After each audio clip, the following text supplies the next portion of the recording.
This one, aka INDIGOSKEYE, aka y'all already know who it is, man. The Trigger Man himself, Trigger ranking in this bitch. What's up, man? Hey, check this out. I want y'all to like, subscribe, share, hit notification bell. Y'all want to support the channel, everything at the top of the description of my page. We about to go nuclear. We about to react. I'm about to go blockbuster. I'm gonna let y'all hear my blockbuster hit with Indigo Sky. Target acquired. Indigo Sky. You're not supposed to be here.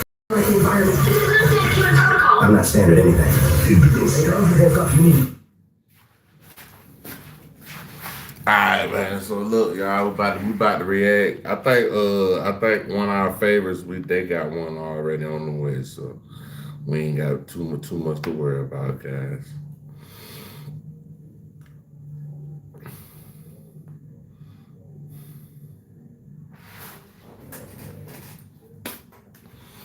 Oh, we got some more shit by David. We ain't gonna look at the David one first though.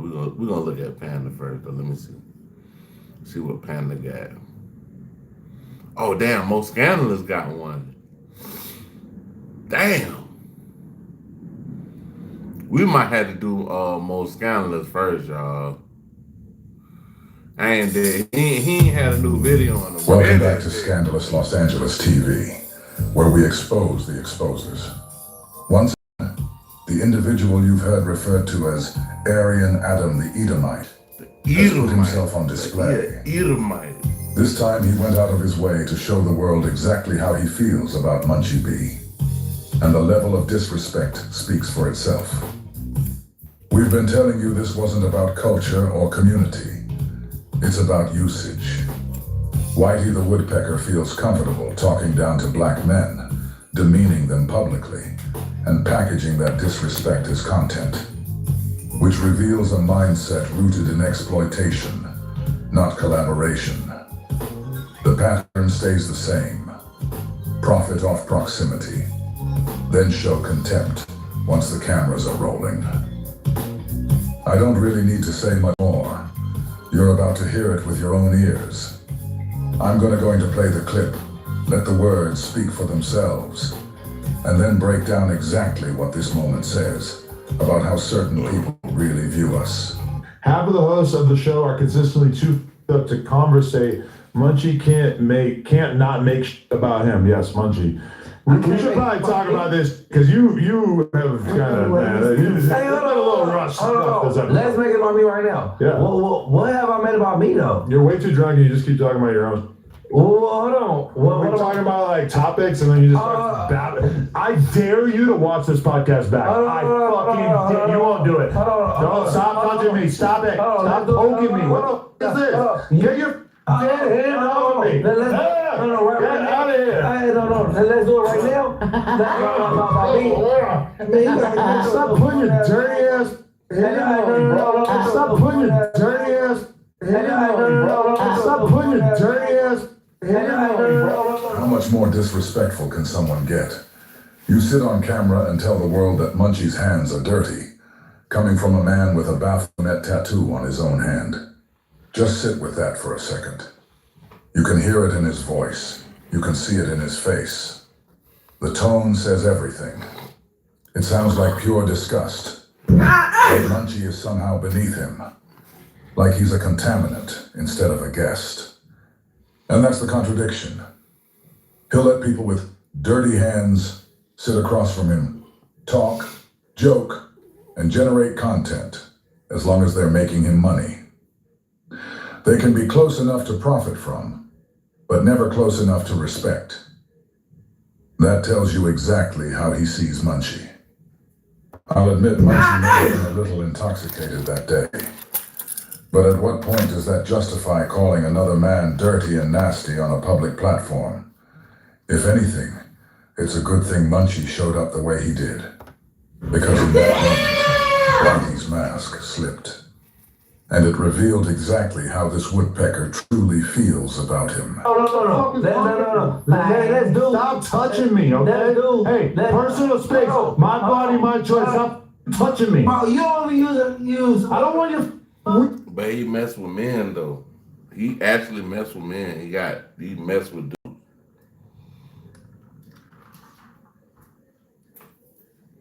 He talking about Munchie B hands. Munchie B, I doubt he messed with a man before, but I'm just saying, Yeah, that's dead hand up all over me. I don't use a towel, dude. Bro, I just don't want your hands are dry as fuck. Get some lotion before you touch me. You don't use a towel to bathe. I do. No, Lupus. You already Stop touching me. See, this is another example. Your drunk is touching me. No. What is that? Hey, look. God damn. Dirty blood. I dare you to watch this episode back. If you can watch this episode back and tell me that you don't think that this has been embarrassing, then you're high on meth because If you you've feel been like bugging. hold on. Be like, listen, hey, no. I'm talking. Listen, no, I'm not holding on. I'm talking to you. I'm talking to you. Oh, what you say? We all, Munchie. No, I'm not trying to hold on. I'm talking. I'm telling you something. You don't use a towel to bathe. Munchie. Right or wrong. And then he said, I said, damn, you use it. No, I use let the black water. What are you talking about? Yeah, Munchie? he fucked up. We all believe. He's fucked up. Munchie B, you can tell by the way he's speaking. He's fucking obliterated. He's drunk. Even you as a podcaster, but you're acting like a drunk embarrassment right now. It's super annoying. Man, and we don't want to do podcasts with you if you're going to act like this. So please just stop coming in like this, bro. That shit is annoying as I've been meaning to tell you for a while, but Like I said, I can admit it might have been a little unprofessional for Munchie to be up there that intoxicated, to the point where he couldn't really do his job the best way possible. That part is fair. But here's what doesn't sit right with me. Adam said himself that he'd been wanting to tell Munchie this for a while. So if you're the company owner, and you already knew this was an issue, why didn't you address it earlier? Why wasn't this set off camera? If you don't like the behavior, and you're really about professionalism, that conversation should have already happened privately. this shit is terrible. Man, you talking about drunk Munchie. Yes. Man, he's drunk, bro. He got a whole bottle in his hand. You're being drunk is annoying as you're touching me and you won't shut the Hey, what's up? Bro. I'm just saying. I'm trying to What's get up, through Ryu? donations and you won't shut the up. Donations. Because you keep talking about yourself. Every single donation I read, you turn it into a 10-minute monologue about yourself, talking about some random and then you start touching me with your dead skeleton hand. Let's talk about let's do white behind the bed. Oh my. When we run it back. Literally, you just start talking about white for no reason. This is exactly what I'm talking about. I'm talking to you. You are a good podcaster who comes in and gets blackout drunk for no reason every time. It's holding you back. Stop doing this. You're not anybody on this podcast and you're going to keep showing up wasted. Let's do the bet then. No, I'm not trying to hear you talk about any more dumb shit, No. bro. I don't want to do a bet with you so you can talk about black more. I bet you don't. Oh. I bet you don't. Why are you drinking more? You don't need to be drinking more. He talking to this man like he is daddy or something. You're drunk as fuck and being annoying as fuck. Buddy. Yeah. But it's my podcast, and why the f would I keep inviting you on when you're acting like a drunk retard? Bro, because you have these subjects.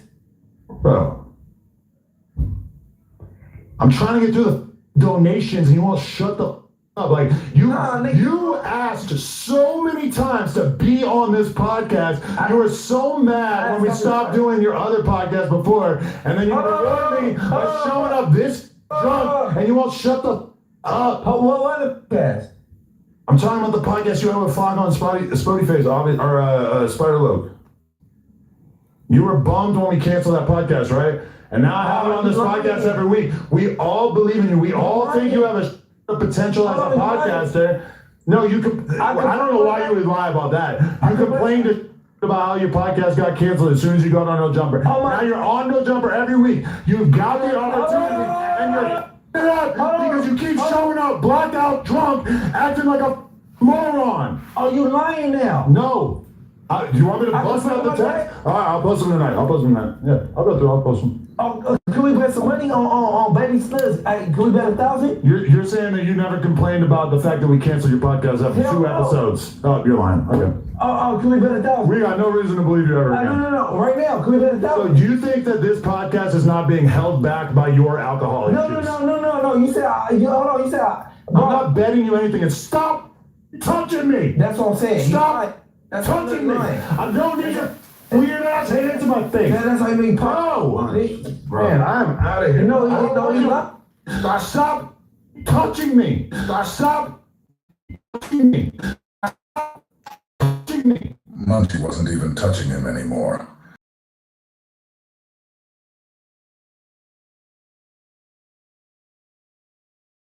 Stop when there's literally no contact happening. No, you lied to my last year. What? Yes, you complained after we canceled your podcast. So if you knew about the issue all along, touching anymore. When there's literally no contact happening. No, you lied to my last year. What? You complained after definitely.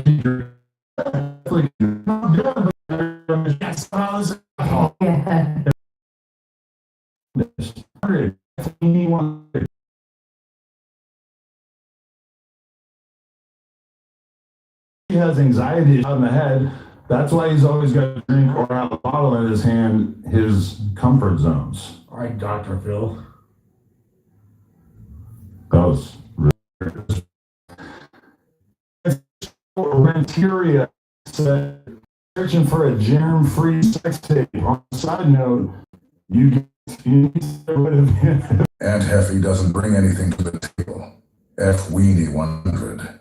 All black men who are literally on his platform, like it's all funny.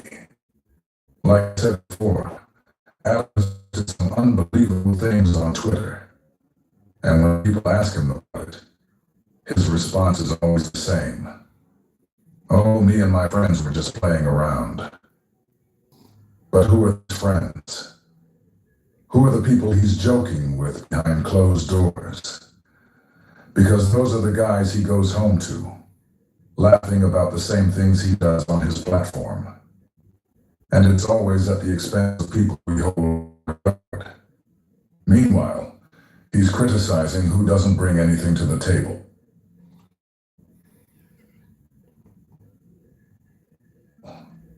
And positions around his personal life, and sits there making these jokes, mocking the very people who support him. It's unbelievable. And positions around his own personal life, and then sits making these jokes, mocking the very people who support him. It's unbelievable.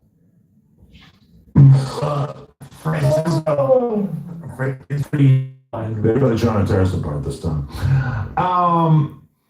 And then most official RVD said, "I'm with Munchie, but in my Flago voice, this is bad. Put down the bottle, not a good look, and they ain't paying you to chill, get to potting."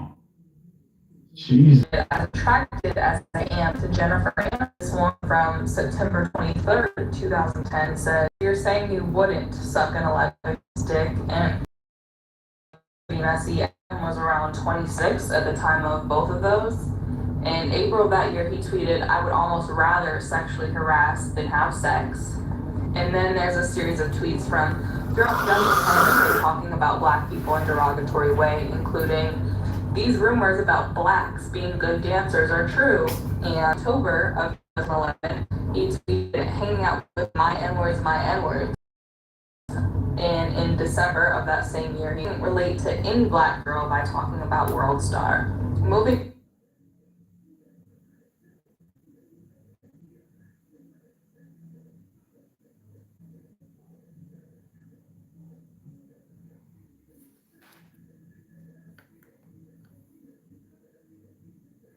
All right, y'all, we're going to Panda Press. It's the NBA. But they press the game out, let me see.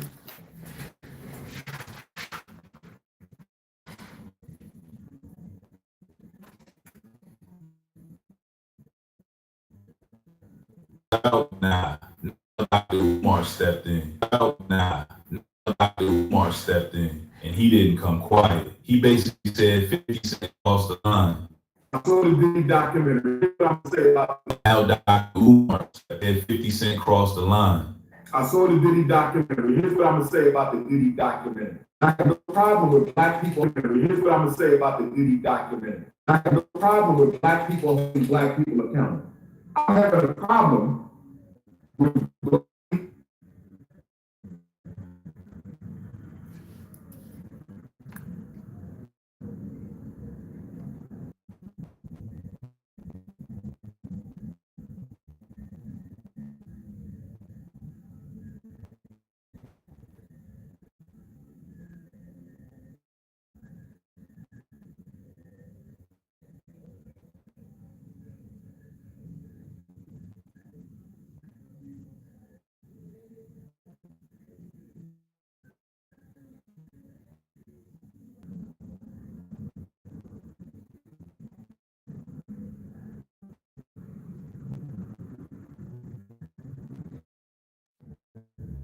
Against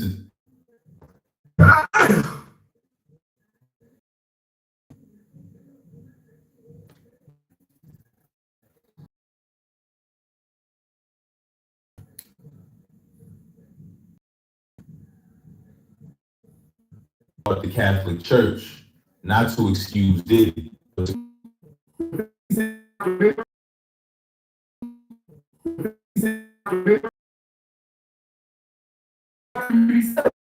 question his nerve because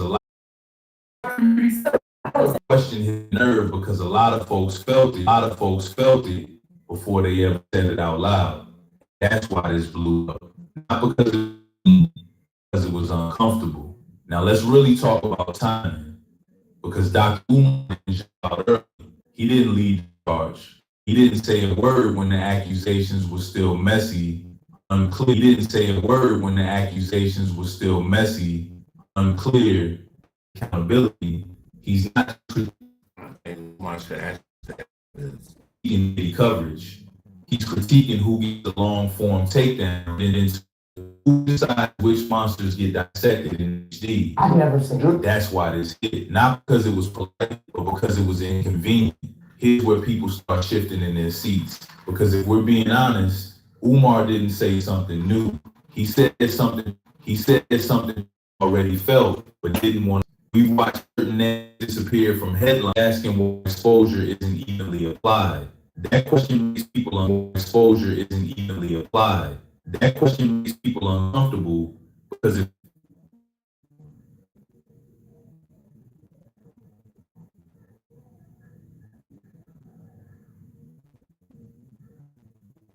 forces a mirror moment. Are we actually chasing justice or are we chasing stories that are easy to sell? Now let me be clear. Victims always matter, period. But there's a difference between accountability and content cannibalism. Some stories feel like truth-seeking content cannibalism. Some stories feel like truth-seeking. Others feel like ritual humility are touched. Not defending Diddy, but interrogating the machine that decides how public punishment works. And that's why people reacted emotionally instead of analytically. Now here's where it gets ugly. Because the second Dr. Umar starts talking about accountability, the internet doesn't hear the argument. It hears the receipts he hasn't answered. The school, the money, the timelines. You're showing me. You're showing me. You cannot stand on a moral podium while your own foundation is cracked and expect people to stay focused on the message. That doesn't mean your point is invalid, but it discussion. This is about exposure, money, leverage, and businessmen with receipts and grudges. Let's be honest for a businessman with receipts and grudges. Let's be honest for a second. 50 Cent is not no crusade. I did say that though. I was saying, frame it and put it into a documentary.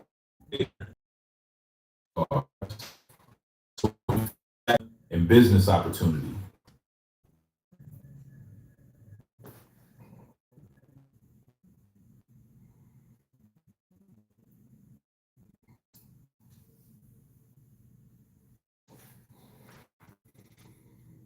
duality because they want heroes and villains, not complicated humans. But the real world doesn't work like that. 50 saw a moment where truth, timing, revenge, and money all aligned, and he took it. That doesn't invalidate the victims. It just means the message. That's it.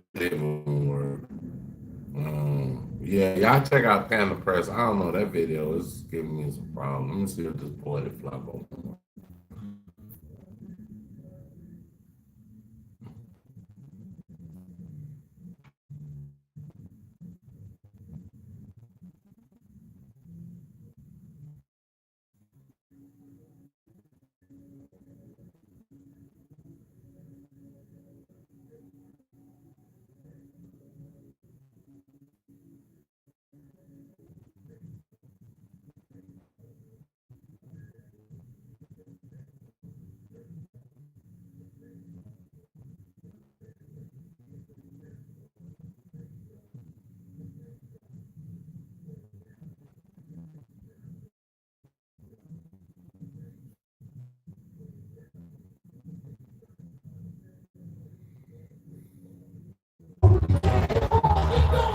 Sunday, countdown chaos. Playoff berths are still up for grabs.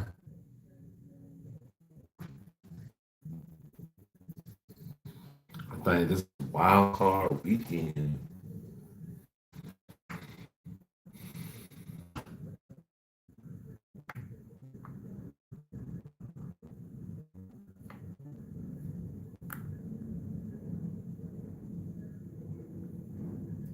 There's only so many times I can say David situation.